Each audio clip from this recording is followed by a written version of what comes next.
Hey, it's your guy Tyrrell back with the interviews. In today's video, we're going to briefly break down the tactical battle between Lazio and Inter in Serie A action. But before we do that, don't forget to give our video a thumbs up if you do enjoy it. The bell below does give you daily notifications regarding our organic, unfiltered soccer/football analysis. And don't forget to subscribe to our channel on our road to 3K subscribers. When we break down the game and we do look at the board, we have both sides in a 3-5-2. And the biggest fear is when we do see both sides playing identical systems is that they will cancel each other out, and that did happen here. When we look at Inter without the ball, they drop off into that 5-3-2, and what we ended up seeing here is that we did have Lukaku as the highest forward stepping into the path of Acerbi, and we saw Lautaro drop off to close down Lucas Leiva to ensure that Inter weren't struggling in that midfield zone. So we did have Luis Alberto against Vecino, and we had Milinkovic-Savic ahead of Barella, and that's how they looked to go about things. And we had the wingbacks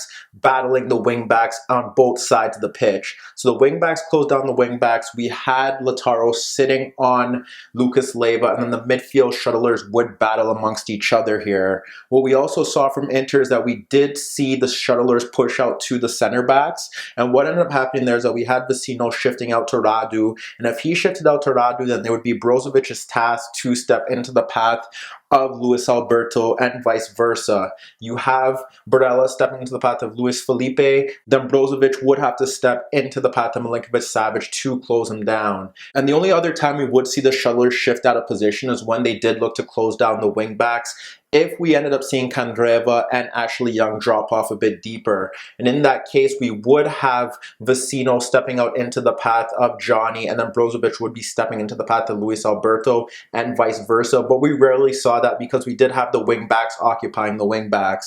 So when you really do look at how Inter are shaped, the only way that they can be bypassed is if you play balls over the top, if they make defensive mistakes, if Lazio win the individual battle, or if they're able to shift the ball quickly to catch Inter out of position. And when you do assess that first half, Lazio only really had one golden opportunity, and that's when Milinkovic-Savic struck the bar. And when we break that down, we did see Vecino stepping into the path of Radu, and Radu was able to quickly slide the ball out to Johnny to pull out Candreva. But what ended up happening there was that Brozovic didn't step into the path of Luis Alberto to cover for Vecino, and that's another avenue that Lazio can exploit. If Brozovic doesn't step into the path of Luis Alberto, that leaves him as the free man, and he has been the linchpin to most of Lazio's great moves this season. And what ended up happening here is that Johnny ended up playing the ball beyond Vecino, who was looking to track back, and it fell to Luis Alberto ahead of Brozovic, and he slid the ball across Barella, who was shifting narrow across the pitch, into the path of Milinkovic-Savic, who was free to run at the back five, and before Barella could get across, he fired a shot off the bar. But besides that, what we really saw from Lazio from an attacking sense was that as this press continued, if we didn't have this wider center back step to, we would see Luis Alberto being pressed by Vecino, and Milinkovic-Savic would be closed by Barella. So we often saw Luis Alberto following the 15th minute mark, dropping off a bit deeper alongside Lucas to try and get a 2v1 with Lautaro, but also freeing up space for Luis Alberto to get the ball because he knew that Vecino wouldn't step out into that zone. So that was one way that they could get Luis Alberto on the ball, but he wasn't influencing the game in those deeper positions, and he wasn't getting passes in behind the Inter defense or into Caicedo or Immobile. And what we also saw from the Lazio shuttlers is that Milinkovic-Savic was pushing forward, sometimes occupying Skriniar, so that did allow Lazio to play long balls into the Inter area based off the fact that now they had 3v3 in that zone. But Skriniar did a pretty decent job against Milinkovic-Savic. And there was one example in particular in the second half where we did see Skriniar and Godin swap sides, where we had Luis Alberto drop off Vecino, and he delivered a ball over the top for the run of Milinkovic-Savic, running across Skriniar to receive the ball, and he dropped the ball back off to Luis Alberto. So it kind of shows what Lazio were trying to do.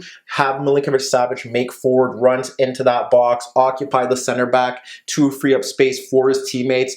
But nonetheless, it didn't lead to any chances to test Padelli. And when you look at that first half as a whole, Inter would be happy with the manner in which they approached the game without the ball. On the other hand, when we look to how Lazio were looking to approach the game without the ball, it was a similar defensive scheme, dropping off into that 5-3-2 with the wingbacks pushing high on the wingbacks. We did see Felipe Caicedo and Immobile sitting in between Brozovic, but what we often saw was Immobile sitting on top of De Vrij and Caicedo sticking near Brozovic, and there were times where we did see them switch, but for the most part they tried to occupy Brozovic to ensure he couldn't get on the ball, and then you had the shuttlers against the shuttlers, which did kind of align with what Inter was doing as well. They also did follow the template in terms of having the shuttlers step out into the path of the wider center back, so Milinkovic-Savic stepping to Skriniar, and also seeing Luis Alberto step into the path of Godin, and that would give Lucas Leiva the task of stepping into the path of the spare shuttler.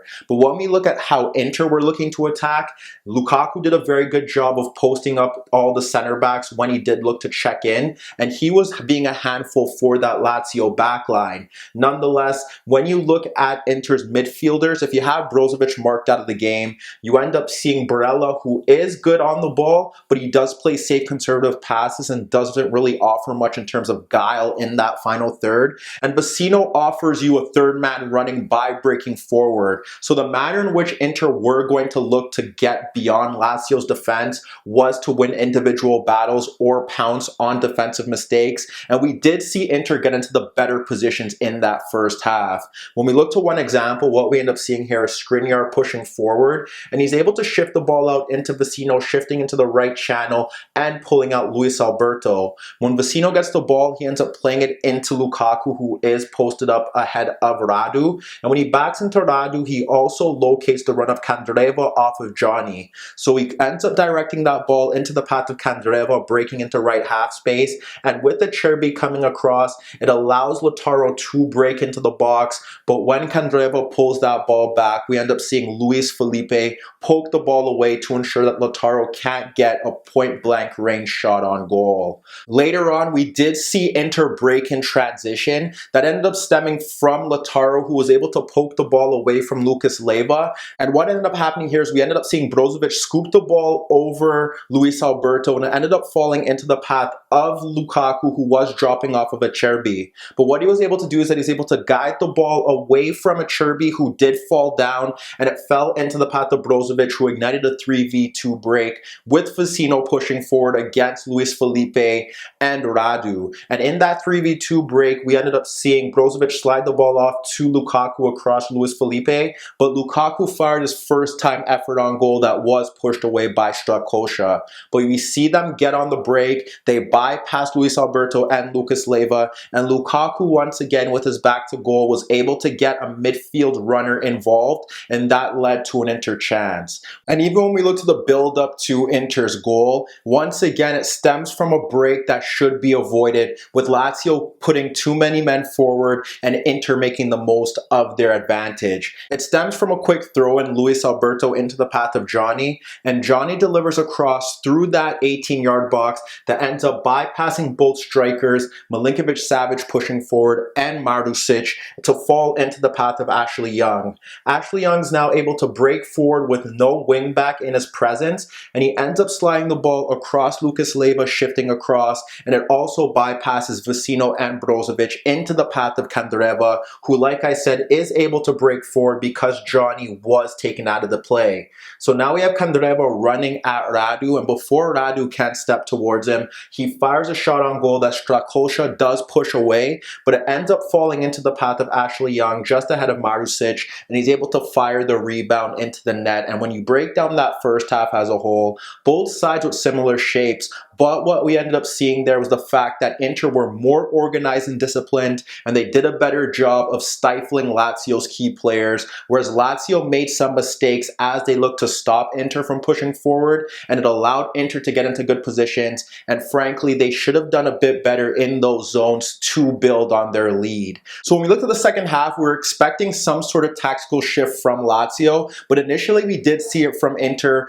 who swapped Godin and Skriniar and pushed out Godin to the left, and the only reason why we could see Godin shifting out to the left is based off the fact that he does offer a better aerial threat to cope with Milinkovic-Savic, who was pushing forward. What we ended up seeing from Lazio in that second half was that now we were seeing Radu and Luis Felipe push forward, and if those two end up pushing forward, what we end up seeing there is that now they can create 3v2 situations out in those wider areas unless we do have Brozovic shift over. Because what ends up happening here is that you have Milinkovic-Savic ahead of Godin, but now you also have Luis Felipe and Marusic pushing forward to peg back the markers in Barella and Ashley Young. So you can have 3v3 in that zone with Milinkovic-Savic pushing forward to occupy that marker. And now we end up seeing Inter being pegged back into their shape. Essentially, it would be more effective down the left-hand side based off the fact that they didn't have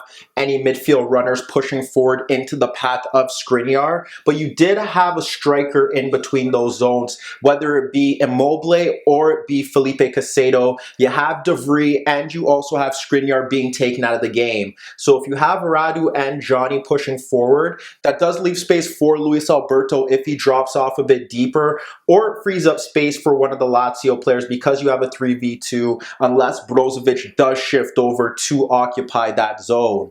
Nonetheless, when you look at the build-up to Lazio's equalizer, what you end up seeing there is you have Marusic drop the ball off to Luis Felipe pushing forward, and he slides the ball across Lautaro into the path of Felipe Caicedo, who pokes the ball across Vecino into the path of Luis Alberto. So Luis Alberto now gets the ball in that deeper left zone, and as Luis Alberto picks up that ball, he locates Milinkovic-Savic darting in between Young and Skriniar. When he clips that ball over the top, Skriniar does a good job of getting across Milinkovic-Savic to win the ball, but he ends up clearing it upwards, and Padelli now comes out and he ends up falling, which ends up seeing Milinkovic-Savic and Godin challenge for a 50-50 ball, and Godin doesn't win it and it falls into the path of Immobile, and De Vrij does take him out. But in that passage of play, we have Luis Felipe pushing forward, and we also end up seeing Luis Alberto in a deeper position to locate the run of Milinkovic-Savic, and it finally paid off and forced Inter into a mistake, and Immobile was able to equalize from the spot. Nonetheless, we saw the positive aspect of Godin shifting out to the left.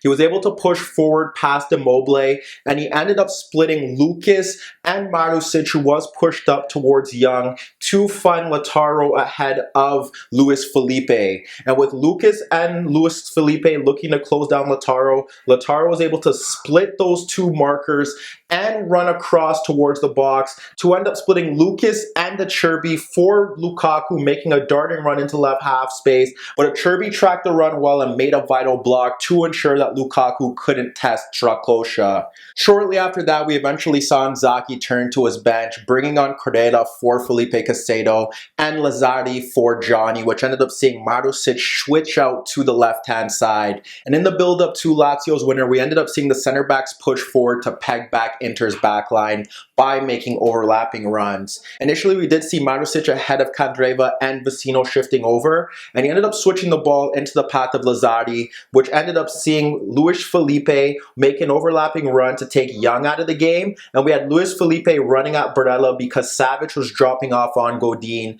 and when he looked to deliver a cross into the box, Barella did block it for a corner kick. Initially in that first half, we had the shuttlers pushing out to the center backs, but in that second half, we rarely saw that from either side as the game did wear on. And from that ensuing corner kick, Milinkovic-Savic once again is involved, rising over Vecino, nodding it into the path of Immobile.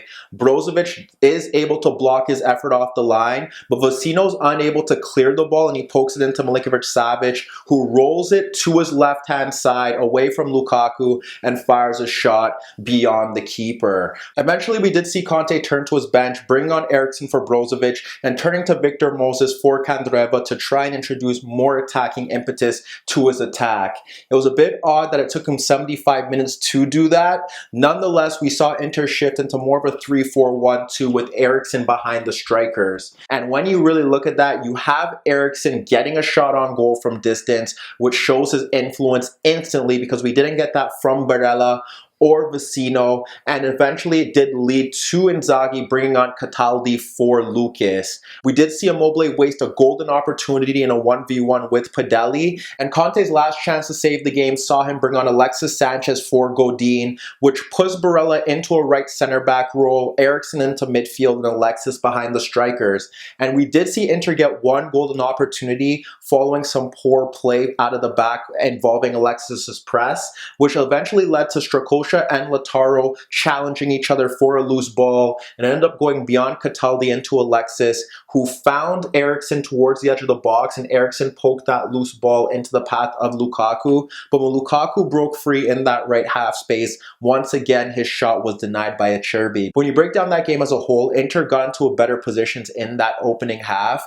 but in that second half we did see Lazio push the center backs forward, and ultimately defensive mistakes led to Inter's downfall. They weren't tactically outwitted here, and Conte didn't necessarily lose the tactical battle to Inzaghi, but what we can say is that Inter lacked flexibility, and tactically they were a bit rigid. They could have moved away from that 3-5-2. Eriksen should have came on a bit earlier, and frankly, when Lukaku got into good positions, you have to credit Acerbi, who made some vital tackles to ensure that Lukaku couldn't get any shots on target. But let me know what you guys think. Now can we consider Lazio legitimate title contenders to win Serie A? And what about Inter? They fall to third, and clearly they have been having a bad week. What can Conte do to shift this pattern in his side? Should he introduce Eriksen to his starting lineup? Meet me in the comments below. Don't forget I upload videos every day, and don't forget to subscribe to my channel. And once again, if you like this video, make sure to give it a thumbs up. And that was your daily dose of the interviews.